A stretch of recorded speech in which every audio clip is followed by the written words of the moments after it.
TCS मधील धर्मांतर प्रकरणात धक्कादायक खुलासा. पीडितेचं नाव बदललं.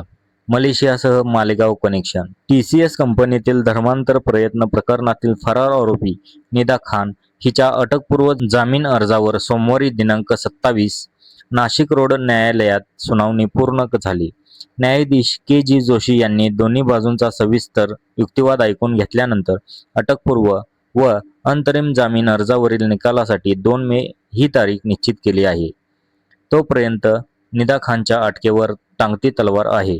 दरम्यान, या गंभीर गुन्ह्यात मलेशियाशी संबंधित काही आर्थिक संबंध असल्याचे प्राथमिक तपासात निष्पन्न झाले असल्याचा अत्यंत धक्कादायक खुलासा सरकारी वकील अजय मिसर यांनी केला.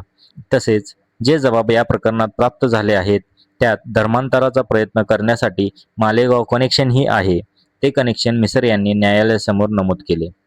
पीडित महिलेच्या धर्मांतराचा प्रयत्न करून तिचे नाव बदलण्यात आले होते. तिला मलेशियामध्ये इम्रान नावाच्या व्यक्तीकडे नोकरीसाठी पाठवण्याचा मोठा कट आरोपींनी रचला होता.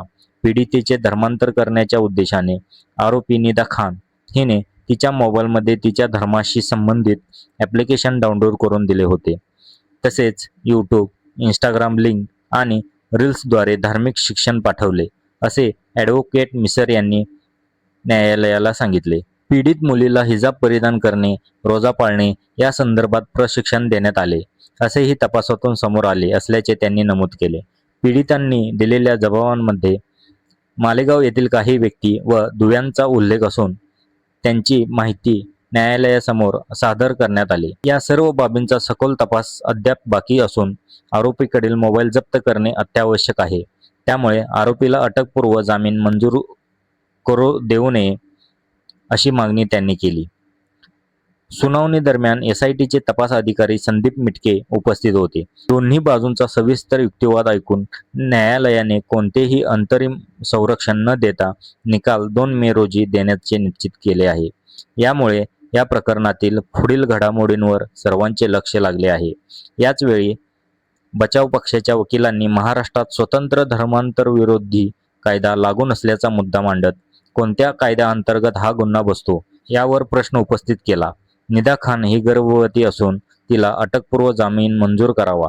एकाच कालावधी व ठिकाणी घडलेल्या घटनांसाठी अनेक FIR दाखल करण्याची गरज नसून एकच गुन्हा दाखल व्हायला हवा, असा युक्तिवाद त्यांनी केला. TCS प्रकरणी सरकारी अभियोक्ता म्हणून किरण बेंडभर या पहिल्या सुनावणीपासून SIT तसेच सरकार पक्षांची बाजू मांडत होत्या.